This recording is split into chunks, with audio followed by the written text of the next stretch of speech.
Magandang araw po at magandang gabi sa mga nakakapanood sa gabi at sa lahat po ng naabot ng video na ito. Welcome po dito sa AMBO Avoy Mix Videos. Ngayon po ay meron po tayong video dito na ating bibigyan ng reaction at ito po ay mula sa balita ng UNTV News and Rescue. No? Ito ay tungkol dun sa police vlogger. Alam niyo na ho, tungkol dito siguro na talagang matitindi yung banat niya. No?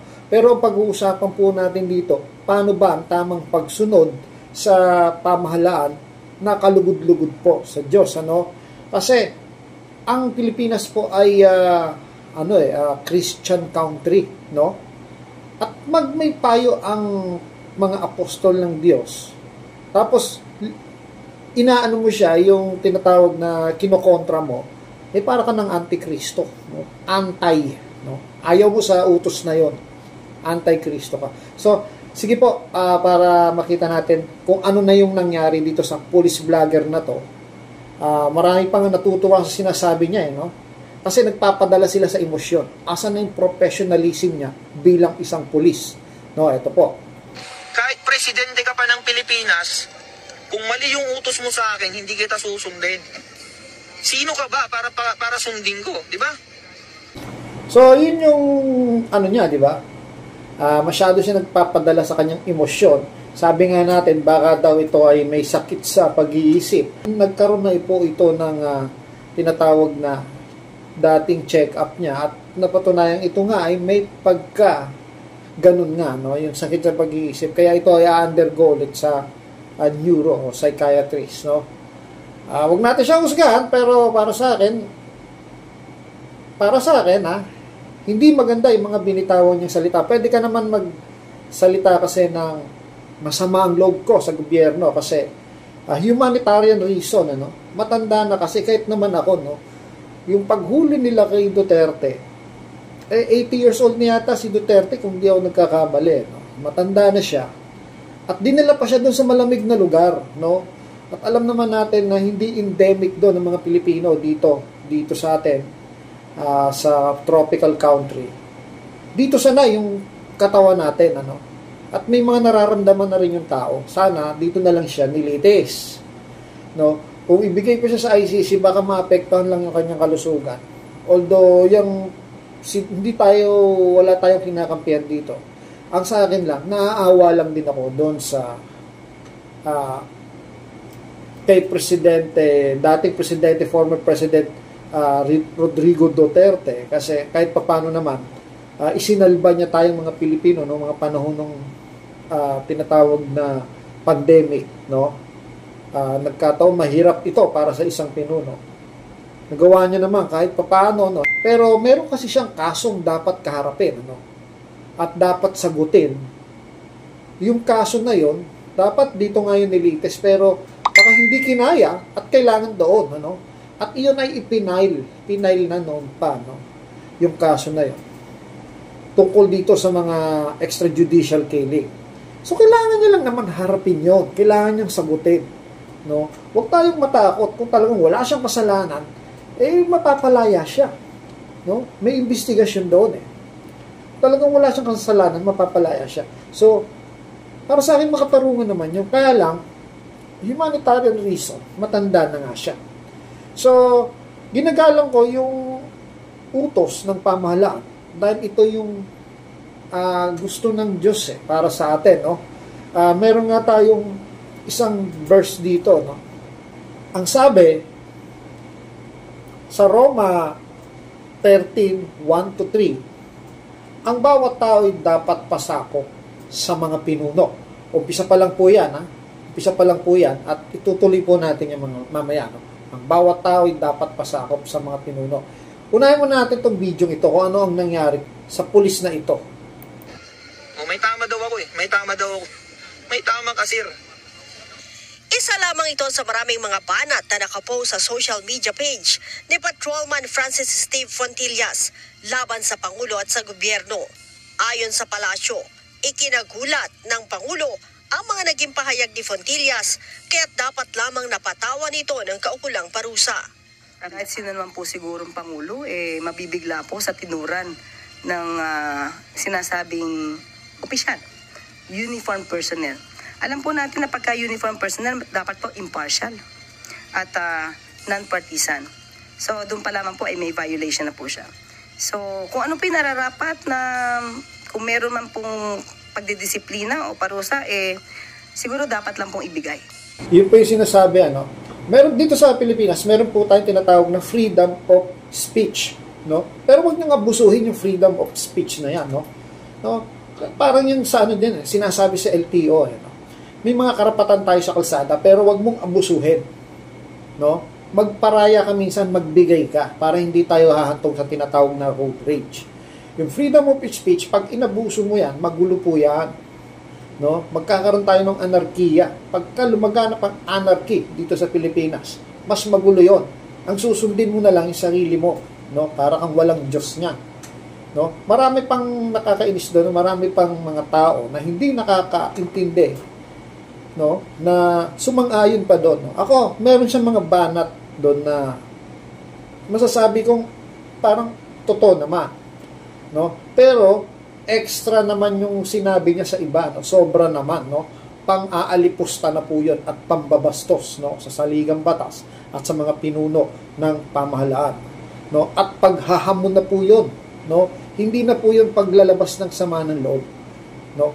Sobra po yung mga sinabi niya. Napanood ko po yung buong video niya. Kaya naman ang Philippine National Police agad na kumilos para sampahan ang criminal complaint na inciting to sedition ang naturang pulis.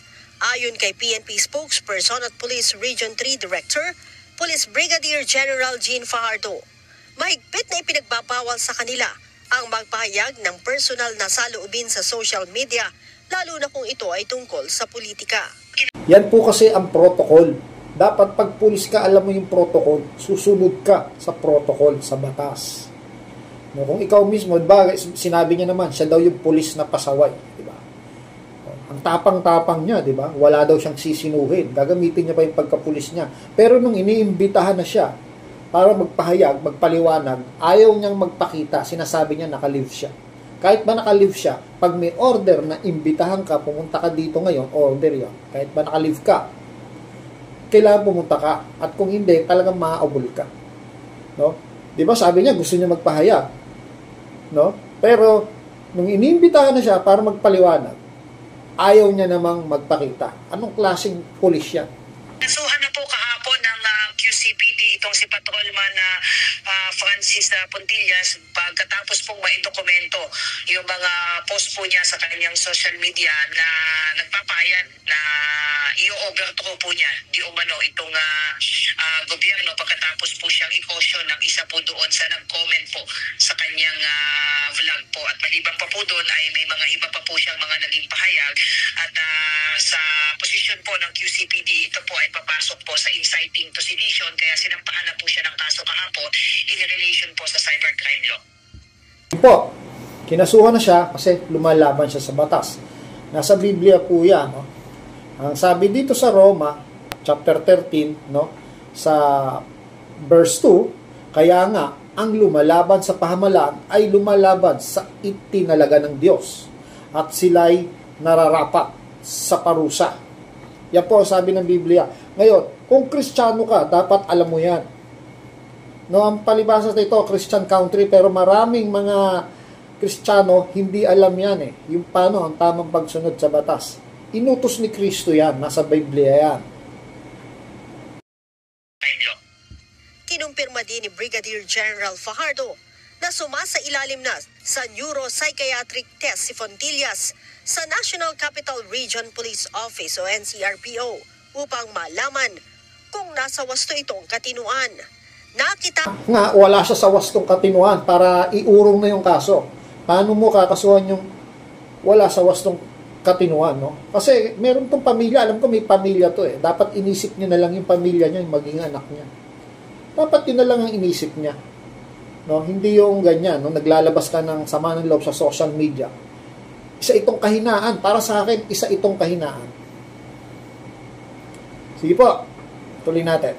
Nakitaan na umano ito ng erratic behavior at mood swings noong 2023. Yan po, ano? Nakitaan na siya. Kaya naman, siguro, hindi nagtataka yung mga kasamahan niya may iba na sa behavior niya, no? Siguro dito naapektuhan na siya nung pagkahuli kay dating Pangulong Rodrigo Duterte. Iyan yung naging ano niya, no? Kasi emosyon niya halo-halo na. Stress. Eto, lumabas na, pumutok na sa ugali niya ngayon. At bahagyang maring tinatawag natin yung sa isip, yung nakokontrol yung isip mo, yung brainwash ba, kung tawagin. Kaya't isinailalim ito sa gamutan. Short-tempered, kaya po siya ay pinanyuko noon at nag-undergo po ng medication for supposedly mood swings po at erratic behavior. But after taking medication po ay nagkaroon. Pero nag-take na siya ng medication noon. So maaaring ngayon, hindi niya na tinitake yung medication at yan ang nangyari. So hindi rin natin masisisi, no? Pero sa mga sumusuporta sa kanya, nakita ko yung comment, napanood ko yung buong video niya, no? At nakita ko yung comment na siguro marami doon mga sumusuporta kay Pangulong Rodrigo Duterte, dating Pangulo. Pero kung tutusin, mali yung ginawa niya, no? Isang paglaban niya sa pamahalaan, lalo't isa siyang pulis, no? Pinayagan po uli siyang per recommendation po ng doktor tingin sa kanya. Subalit recently po ay nag-exhibit na naman po siya ng the same pattern of behavior. At ito na nga, nung mangyari nga po itong pag-aresto po kay dating Pangulo. Sinabi pa ni Brigadier General Fajardo na nakadepende sa magiging resulta ng neuropsychiatric test ni Fontillas kung nararapat pa itong magtagal sa serbisyo. Kung ma-assess po na he is no longer possess the mental fitness expected from a PNP members, this might be a ground for separation from the PNP service. But aside from that po, yung isa ng pangkaso nga po at yung willful violation po niya ng mga existing policy, including po yung kanyang refusal to report physically sa kanyang unit po. Ito po, lahat po na ito ay dinokumento na po. In fact, pati po yung return to work order po na pinareceive doon po sa kanyang tahanan ay nirefuse din po niyang tanggapin po. Kasama din aniya sa pinag-aaralan ng PNP ay kung dapat itong disarmahan. Unang-una, kung ganito talagang he is exhibiting erratic behavior, ay kailangan po talaga siguro na i-under restrictive custody siya. At once malabas po yung order, ay automatic po siya po ay didisarmahan at tatanggalan po ng sweldo as soon as maging effective na po yung AWOL order po niya. Bukod sa kriminal. So yun po, no, yun yung balita mula sa UNTV News and Rescue. Dapat po talaga para sa akin disarmahan yan at kung kailangan mapatunayan na meron siyang mental tinatawag na problema sa pag-iisip, no? Na yun ang kunyari, yun ang lumabas sa psychiatric test. Talagang hindi na siya fit para sa isang, baka mamaril pa ho yan, delikado po. Bago pa mahuli ang lahat, disarmahan na siya at hanggat maaari tanggalin natin sa pagiging pulis niya, no? Maghanap na lang po siya ng ibang trabaho, no? Kasi parang rebellion yung nasa isip niya, no? Pero wag na nating kasuhan kasi may problema nga sa pag-iisip eh. Iurong na yung kaso. Tanggalin na lang sa pagpulis kasi may pamilya din yan, no? Pero balik tayo doon sa sinasabi ko, no? Balikan natin yung kung ikaw ay Kristiyano, dapat alam mo to. Ito yung kasi pinag-uutos ng Diyos. Kasi kung susuway ka rito, wala kang pinag-iba sa mga antikristo, no? Antay ka, no? Antay ka sa mga gusto ni Kristo. Ayaw mo. Naniniwala kang may Diyos pero ayaw mo, adi antikristo ka. Yun lang naman kasimple yun, di ba? May batas ang binigay para sa mga Kristiyano pero hindi mo sinusunod, ayaw mo sa kanya, you're consider anti-Christ. No? So, basahin uli natin. Ang bawat tao ay dapat pasakop sa mga pinuno ng pamahalaan sapagkat walang pamahalaan hindi mula sa Diyos. So, lahat ng pamahalaan mula sa Diyos. At ang Diyos ang nagtatag ng mga pamahalaang umiiral. Diba? Diba ang Diyos ang nagluluklok at ang Diyos ang nagtatanggal sa hari. No? Ito po yung verse niya, no? Yan, sisingit natin. Ang Diyos ang nagluluklok At ang Diyos ang nagtatanggal sa hari. Minsan nga, nagluluklok ang Diyos ng isang masamang hari para sa bayang nagkasala. Para parusahan yung bayang nagkasala na yon. Binibigyan niya ito ng isang masamang pinuno o malupit na pinuno. Ang lahat po ng umiiral sa panahon natin ngayon ay under control by God. No? So tuloy po natin ito. Ulitin natin. Sapagkat walang pamahalaang hindi mula sa Diyos at ang Diyos ang nagtatag ng mga pamahalaang umiiral. Kaya nga, ang lumalaban sa pamahalaan ay lumalaban sa itinalaga ng Diyos. Anong sinasapit ng mga yan? Nakukulong, napaparusahan, nasasaktan. At sila'y nararapat sa parusa. Ang mga pinuno ay hindi dapat katakutan ng taong gumagawa ng mabuti. No? Ang mga gumagawa lamang ng masama ang dapat matakot. Kung ayaw mong matakot sa mga pinuno, gumawa ka ng mabuti at pararangan ang kanila. Yan po ang utos. At ito po, isa pa. Ang ating Presidente Bongbong Marcos ay maliwanag na maliwanag, halos landslide yan, na nanalo sa botohan. Ang boses ng masa ay ang boses ng pinuno. Bakit? Binoto natin yun eh. Diba? Sundin natin.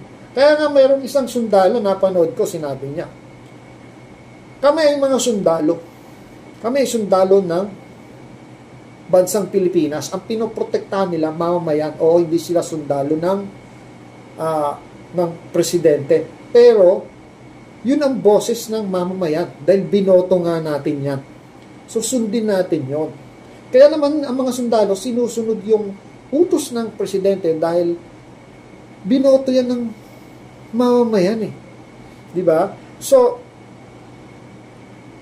boses, kumakatawan yun sa boses ng mamamayan. So, kung totalin natin, hindi boses ng kakaunti ang isinisigaw na itong si presidente ay walang kasalanan. No? Kung tutuusin, hindi lang lumalabas yung iba dyan, yung iba hindi sumasali. Yung iba nagmamatsyag lang. Pero kung ikukumpara mo yung dami ng boto na bumoto dito sa kay Pangulong Bongbong Marcos Jr., konti yung yung nagrereklamo. Konti lang sila kung ikukumpara mo sa dami ng bumoto kay Bongbong. Konti pa lang sila. Wala pa sila sa kalahati yung mga nagwiwelga. No? Marami pa rin supporters itong ating presidente, kaya igalang po natin. Ang dito, kung kayong mga, wag ko kayong sasamaan loob, mga DDS. Naiintindihan ko naman kayo. Pero kaya nga tayo may 6 years limitasyon. Hintayin na lang natin kung ayaw nyo sa kanya, pwede wag nyo nang iboto yung partido niya. Diba? Hintayin na lang natin, mas mapayapa po kasi yon kaysa patanggal natin. Tatawanan po tayo ng ng buong daigdig, no? Ibinoto mo, tas kakasuhan mo, patatanggal mo. Diba? Kaya, hintayin na lang natin matapos yung term. Kung talagang ayaw nyo sa kanya, hintayin na lang natin. Kasi kung sino yung papalit sa kanya mananalo, yun ang niloob ng Diyos na makaupo bilang pinuno natin. At sundin ulit natin kung ano yung nararapat na gawin natin. Yun kasi ang gusto ng Diyos para wala pong gulo. Ang akin, mga Kristiyano tayo, this is a Christian country, ang Pilipinas. So, patunayan natin na mga Kristiyano tayo, no? Pasakop din tayo sa batas ni Kristo. Ano yon? Ang bawat tao ay dapat pasakop sa mga pinuno ng pamahalaan. Sino ba ang umiiral na pamahalaan ngayon? Ang administrasyon ni Bongbong Marcos. No? Sundin po natin yon. Yun ang gusto ng Diyos. At wala po tayong pag-aawayan. Walang mapaparusahan. Basta sinusunod at sumusunod tayo sa pamahalaan. Ito lang po ang akin, no? Maraming salamat po. Ito po ang Awoy Mix Videos. Hanggang sa muli.